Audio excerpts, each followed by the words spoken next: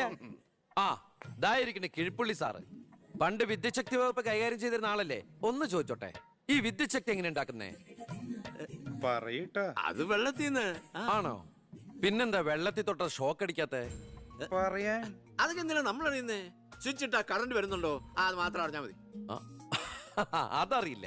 യവൻ പറയുന്നതിലും കാര്യമുണ്ടെന്നേ, പിന്നെന്താ ഷോക്ക് അടിക്കാത്ത? നമ്മളെന്തിനാ വല്ലവന്റെയും കാര്യം ആലോചിച്ച് തല ഉണ്ടാക്കുന്നേ? ഏതൊരു ജോലിക്കുണ്ട് യോഗ്യത ടെസ്റ്റ്. സത്യത്തിൽ മന്ത്രിയാകാനും വേണം ഒരു പരീക്ഷ. ഈ IAS IPS ഒക്കെ പോലെ IIPS, Indian institute of political science, അത് പഠിക്കണം. അല്ലെങ്കിൽ വേണ്ട. മിനിമം യോഗ്യത 10ാം ക്ലാസ് പാസ്സാവണമെന്ന് പറഞ്ഞാൽ ഇവിടെ ഇരിക്കുന്ന പലരും ഓടിപ്പോണ്ടി വരും. ഈ തെരഞ്ഞെടുപ്പ് എന്ന് പറയണത് തന്നെ ഒരു പരീക്ഷയാണ്. ആ പരീക്ഷ പാസ്സായവർക്ക് മാത്രമേ മന്ത്രിയാവാൻ പറ്റൂ. അതൊരു പരീക്ഷയല്ല സാറേ, പരീക്ഷണമാണ്. ഇവനെങ്കിലും ശരിയാവോ എന്നുള്ള ജനങ്ങളുടെ പരീക്ഷണം.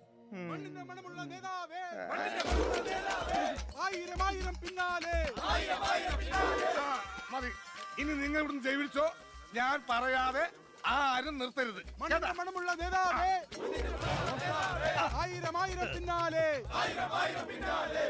എന്തിനാ ഇങ്ങനെ ഓരോന്നിനെ സൃഷ്ടിക്കണേ? അപ്പൊ സാറേ, എന്റെ കക്ഷി മത്സരിച്ച 3 സീറ്റിലും ഞങ്ങൾ വിജയം കണ്ടെത്തി കഴിഞ്ഞു. ഇവരുന്ന മന്ത്രിസഭയിൽ ആഭ്യന്തരം തന്നെ പിടിക്കാനാണ് എന്റെ തീരുമാനം. എങ്കിലും ഞാൻ ഇറങ്ങാണ്. അയ്യോ പോകല്ലേ, നമുക്ക് ചർച്ച ചെയ്യാം. എന്റെ തീരുമാനത്തിൽ മാറ്റൂല. ഇല്ലെങ്കിൽ വീണ്ടും ഒരു ഇലക്ഷൻ നേരിടാൻ അല്ല, തയ്യാറല്ല. ഞാൻ പറയുന്നു കേക്ക്. തിരക്ക് വേണ്ട, നിങ്ങൾ സമയമെടുത്ത് ആലോചിച്ചിട്ട് മതി. അവൻ പറഞ്ഞതിൽ ഒരു തെറ്റുമില്ല. ആഭ്യന്തരം അവന് തന്നെ കൊടുക്കണം. ആഭ്യന്തരം വിട്ടിട്ട് കാലിരിക്കില്ല. അഭ്യന്തരം എന്ന് പറയാൻ തനിക്ക് എന്ത് യോഗ്യതയാണോ ഉള്ളത്? മന്ത്രിസഭ ഉണ്ടാക്കാൻ അവൻ വേണം. കൃഷ്ണകുമാർ തനിക്കറിയോ? എന്നെ ഒന്നും വന്നേ.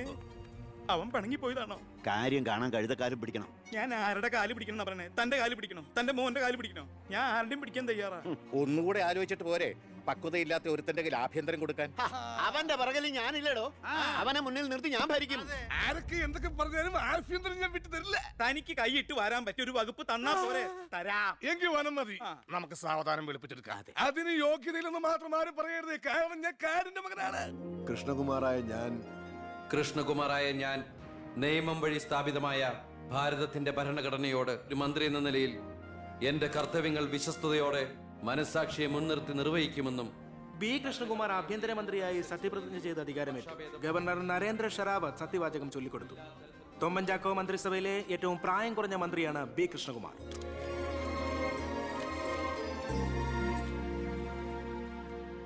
പുരകത്തുമ്പോൾ വാഴ വെട്ടുന്നു എന്ന രീതിയിലല്ലേ ഭൂരിപക്ഷം തികയ്ക്കാൻ ബുദ്ധിമുട്ടിയ KDF നിന്നും നിങ്ങൾ ആഭ്യന്തരമന്ത്രി സ്ഥാനം വില പറഞ്ഞു വാങ്ങിച്ചത്? എനിക്ക് കിട്ടിയ അവസരവും ഉപയോഗിച്ചു എന്നുള്ളത് ശരിയാണ്. അത് പക്ഷേ എന്റെയും കുടുംബത്തിന്റെയും സാമ്പത്തിക ഭദ്രത അരക്കെട്ടുറപ്പിക്കാനോ അധികാര ദുർവിനിയോഗത്തിനോ അല്ല, മറിച്ച് എനിക്ക് കിട്ടിയ ഈ അധികാരം ജനനന്മയ്ക്കായി വിവേകത്തോടെ ഉപയോഗിക്കാനാണ്. അച്ഛനെതിരെ മത്സരിച്ചപ്പോഴുണ്ടായ മാനസികാവസ്ഥ? ഞാൻ അച്ഛനെതിരായിട്ടല്ല, അച്ഛന്റെ രാഷ്ട്രീയ നയങ്ങൾക്കെതിരെയാണ് മത്സരിച്ചത്. രാഷ്ട്രീയം വ്യക്തിനിഷ്ഠമല്ല. അച്ഛനെ തോൽപ്പിച്ചപ്പോൾ എന്തു തോന്നി? ഞാനല്ലോ തോൽപ്പിച്ചത്, ജനങ്ങളല്ലേ. രാഷ്ട്രീയക്കാർ കൊള്ളരുതായ്മ കാണിച്ചാൽ വോട്ടിങ്ങിലൂടെ പുറത്താക്കാൻ ജനങ്ങൾക്ക് അവകാശമുണ്ട്. അപ്പോൾ താങ്കളുടെ അച്ഛൻ ശ്രീ ബാലഗംഗാധരൻ ഒരു കൊള്ളരുതാത്തവരും അഴിമതിക്കാരും ഒക്കെ ആണെന്നാണോ ബഹുമാനപ്പെട്ട മന്ത്രി പറയുന്നത്? ഞാനൊരു വ്യക്തിയല്ല ഉദ്ദേശിച്ചത്. അച്ഛൻ കുറ്റവിമുക്തനാണെന്ന് തെളിയിക്കപ്പെട്ട താങ്കൾ ഈ മന്ത്രിസ്ഥാനം ഒഴിഞ്ഞ് അദ്ദേഹത്തിന് വീണ്ടും ഒരു അവസരം നൽകുമോ? അച്ഛൻ നിരപരാധിയാണെന്ന് തെളിഞ്ഞാൽ പാർട്ടി ആവശ്യപ്പെട്ടാൽ എന്റെ മന്ത്രി പദവിയും MLA സ്ഥാനവും ഉപേക്ഷിക്കാൻ ഞാൻ തയ്യാറാണ്. കുറച്ച് സമയം, ഒരുപാട് കാര്യങ്ങൾ. അപ്പോ നമുക്ക് വീണ്ടും കാണാം.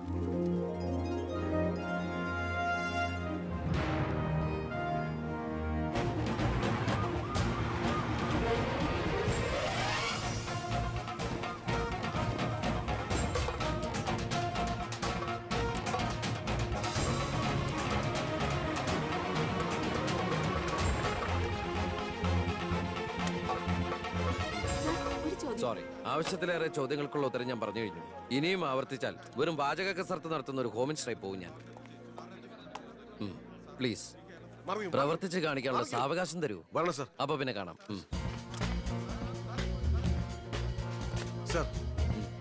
സാർ പറഞ്ഞില്ലേ കറപ്ഷൻ ഇല്ലാത്ത officers? DYSP Anantharaghavan SI Prathap Varma. Sir please come. നമസ്കാരം sir. Excuse me sir. Sir ഈ മന്ത്രിസഭ കാലാവധി പൂർത്തിയാക്കൂ. ക്യാബിനറ്റ് മീറ്റിംഗ് കഴിഞ്ഞിട്ട് പറയാം. 5 കൊല്ലം ഞാൻ ഇവിടെ ഉണ്ട്. മീറ്റിംഗ് കഴിഞ്ഞിട്ട് പറയാം. മീറ്റിംഗ് കഴിഞ്ഞിട്ട് പറയാന്ന് പറഞ്ഞില്ലേ? എന്റെ പേഴ്സണൽ പ്രൊട്ടക്ഷൻ വിങ് എന്ന പേരിൽ സാറും സാറിന്റെ ഗ്രൂപ്പും എന്നോടൊപ്പം ഉണ്ടാവണം സർ. അത് പക്ഷെ എന്നെ പ്രൊട്ടക്ട് ചെയ്യാൻ വേണ്ടിയിട്ടല്ല, ഈ നാടിനെ പ്രൊട്ടക്ട് ചെയ്യാൻ എനിക്ക് നിങ്ങൾ ആവശ്യമാണ്. എന്നെക്കാൾ ഉയർന്ന റാങ്കുള്ള എനിക്ക് കമ്മ്യൂണിക്കേറ്റ് ചെയ്യാൻ എളുപ്പം സാറുമായിട്ടാ. പണ്ട് ലാത്തി ചാർജുകൾക്കിടയിൽ സാർ പലവട്ടം എന്നെ ലാത്തിയുമായിട്ട് പരിചയപ്പെട്ടിട്ടില്ലേ സാർ? അതല്ല സർ, പിന്നെന്താ സാർ? ഒരു റിക്വസ്റ്റ് ഉണ്ട്. യെസ്. സാർ ഇനി എന്നെ സാറേന്ന് വിളിക്കരുത്. ഒരു മന്ത്രിയായെന്ന് കരുതി പെട്ടെന്ന് അപ്പനെ കയറി അവസരപ്പെട്ടാന്ന് വിളിക്കാൻ പറ്റുമോ? ഞാൻ സാറേന്ന് വിളിച്ച് ശീലിച്ചു പോയി. നാവ് അങ്ങനെ വഴങ്ങും സാറേ. ഗുഡ് മോർണിംഗ് ആ അയ്യർ സാർ. ഇവരുടെ പുതിയ പോസ്റ്റിംഗിന്റെ കാര്യം ഞാൻ DG യോട് ഇൻഫോം ചെയ്തിട്ടുണ്ട്. Please take necessary steps. Okay sir. Okay sure sir. Hello, ഞാൻ പൗത്രനാ. നിന്റെ സത്യപ്രതിജ്ഞ ഞാൻ TV കണ്ടു. ഒരു യുവാവ് ഹോം മിനിസ്റ്ററായിട്ട് നീ ശരിക്കും ഷൈൻ ചെയ്ത് കേട്ടോ. ആരുടെയെങ്കിലും മുമ്പിൽ ഷൈൻ ചെയ്യണമെന്ന ഉദ്ദേശത്തോടെയല്ല ഞാൻ മന്ത്രിയായത്. പിന്നെ ഞാൻ നിന്റെ പെങ്ങടെ പേരിൽ ഒരു എസ്റ്റേറ്റ് വാങ്ങിയില്ലായിരുന്നോ? ഇവിടെ ഇപ്പൊ തേങ്ങയിടിയിൽ നടക്കുക. ഈ ഏരിയയിൽ കള്ളന്മാരുടെ ഭയങ്കര ശല്യമെന്നാണ് നാട്ടുകാർ പറയുന്നത്. നീ ഒരു 10-20 പോലീസുകാരെ ഇങ്ങോട്ട് ഏർപ്പാടാക്കണം. അവരെ നിക്കട്ടെന്ന് കാവലിന്. അളിയന്റെ തേങ്ങയ്ക്ക് പ്രൊട്ടക്ഷൻ തരാനുള്ളതല്ല കേരള പോലീസ്. അവർക്ക് വേറെ ജോലിയുണ്ട്. മിസ്റ്റർ പവിത്രന് വേറെ എന്തെങ്കിലും പറയാനുണ്ടോ?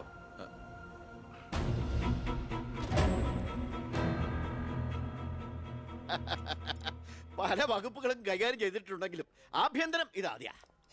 മരുന്ന് പയ്യനല്ലേ, അവരെ എക്സ്പീരിയൻസ് ഇല്ലല്ലോ. അതുകൊണ്ട് ഭരണമൊക്കെ ഞാൻ തന്നെയാ. ആയിക്കോട്ടെ, വിളിയോട് വിളി. അത് പിന്നെ വിളിക്കാതിരിക്കൂ.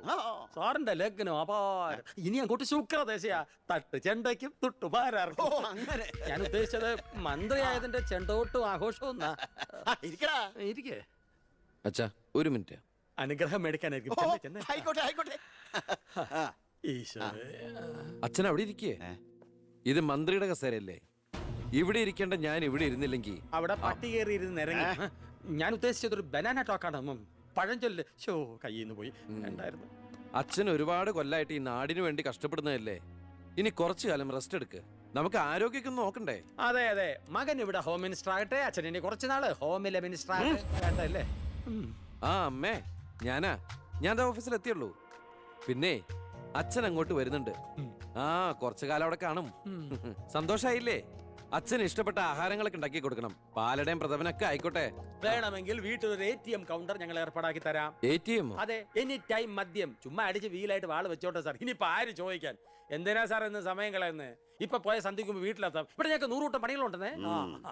അച്ഛനോട് നിന്നാലേ നമ്മുടെ പണി നടക്കത്തില്ല. എന്തൊക്കെ ആഗ്രഹങ്ങളായിരുന്നു. പോകുന്ന പോക്ക് കണ്ടില്ലേ? CPU കമ്പ്യൂട്ടറിനെ പോലെ. സർ, കളക്ടർ ഗോപിനാഥൻ കാണാൻ വന്നിട്ടുണ്ട്. വെയിറ്റ് ചെയ്യാൻ പറയൂ. കുറെ നേരമായി വെയിറ്റ് ചെയ്യുന്നു സർ. കുറച്ചേരം കൂടി വെയിറ്റ് ഇട്ടയ്യർ സാറേ. Okay sir. ഇയാൾ ആരാ? സ്വാമിനാഥൻ അയ്യർ, M.Com LLB, എന്റെ PA. അയ്യോ, അപ്പൊ ഞാനോ? താൻ വേറെ 8ാം ക്ലാസ്സും കുസ്തിയില്ല. പോസ്റ്റ് എടോ, നിന്ന നിൽപ്പിൽ മറുകണ്ഠം ചാടിയ തന്നെ ഞാൻ എങ്ങനെ വിശ്വസിക്കാനാ? ഇനി തിരികെ അങ്ങോട്ട് അവിടെ വിശ്വസിക്കില്ല. അതെന്റെ കുറ്റമല്ല. ഞാൻ എന്ത്? താനെന്തെങ്കിലും ചെയ്യും.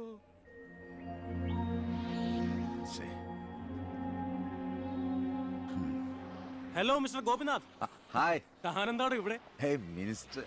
ഓ ഐ ആം സോറി. തന്റെ ബ്രദറിലോ ആണല്ലോ ഹോം മിനിസ്റ്റർ. എടോ, താൻ ഇവിടെ കളക്ടറായിട്ട് 3 വർഷം തയ്യാറായില്ലേ? ദൂരത്തേക്ക് ഒരു ട്രാൻസ്ഫർ വരും മുമ്പ് ഇവിടെ തന്നെ ട്രൈ ചെയ്തൂടെ ഹോം സെക്രട്ടറി ആയിട്ട്? സത്യത്തിൽ ഞാൻ അതിനുവേണ്ടി തന്നെ വന്നത്. പക്ഷെ അളിയനകത്ത് ഭയങ്കര തിരക്ക്. Anyway okay then, best of luck. Thank you. കഷ്ടം. മണിക്കൂർ 2 ഞാൻ കാത്തു നിൽക്കുന്നത്. എന്തൊരു തിരക്കായിരുന്നളിയാ. കേറിയപ്പോ തന്നെ ഇങ്ങനെ ഫയലിലേ അളിയനും അച്ചമ്മയ്ക്കും വീട്ടില്. ഇത് ഹോം മിനിസ്റ്ററുടെ ഓഫീസാണ്. Call me sir. അങ്ങനെ വിളിക്കണമെന്ന് ഞാൻ പറയില്ല സർ. എന്തായാലും വിളിച്ചു പോയില്ലേ, ശീലായിക്കോട്ടെ. കണ്ടിന്യൂ ചെയ്തോളൂ. Anything official? No sir. Official meeting with the collector scheduled at tomorrow 10:30 AM. Okay, so see you tomorrow. Sir, സാറിന്റെ അമ്മായച്ചനല്ല ഇപ്പൊ മന്ത്രി, അളിയനാ. അളിയനാള് സ്ട്രൈറ്റാ, വെളച്ചിലൊന്നും നടക്കുകയല്ല. എനിക്കിട്ടും കിട്ടി തട്ട്. വിട്ടോ എന്തൊരു സ്ട്രിക്റ്റ്.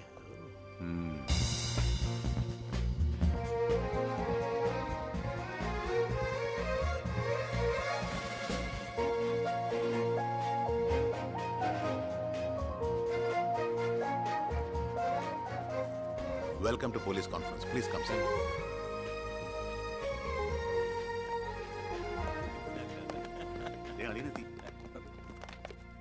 കൺഗ്രാസ് അളിയ.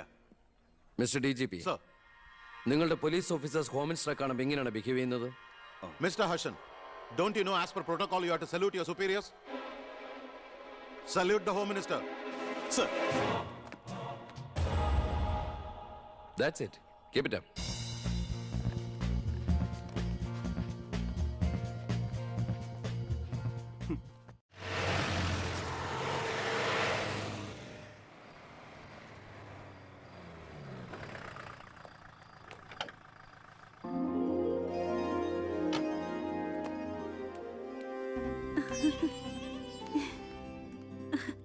ഏട്ടാ അമ്മേ, എന്താടി? വാ ഏട്ടാ.